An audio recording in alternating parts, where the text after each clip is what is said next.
and welcome to your 7th day of Christmas.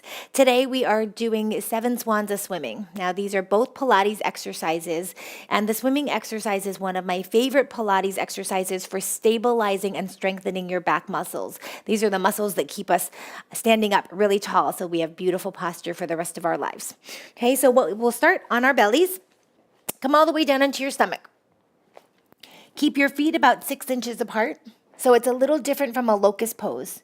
And reach your arms forward, shoulder distance apart. If you need to bend your elbows, you go ahead and do that, but work towards straightening your arms, palms down, shoulder distance apart.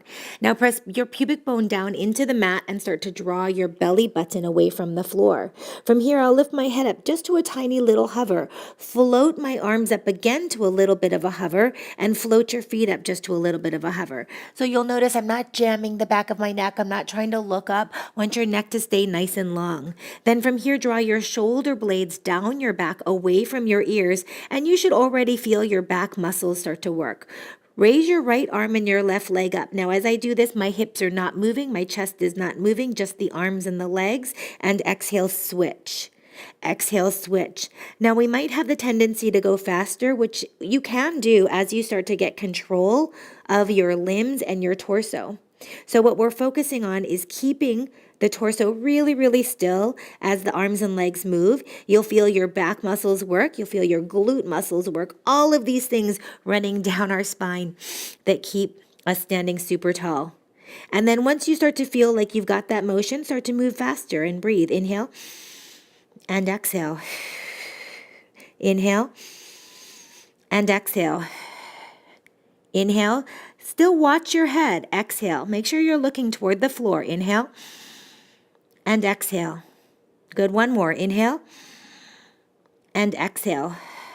And release, lower down. If you like, you can press back into a shell stretch right in between, and then we'll come into swan dive. So in a shell stretch, it's sort of like child's pose, but here I want you to round your back just a little bit more and draw your belly in. So instead of collapsing, it's just more active.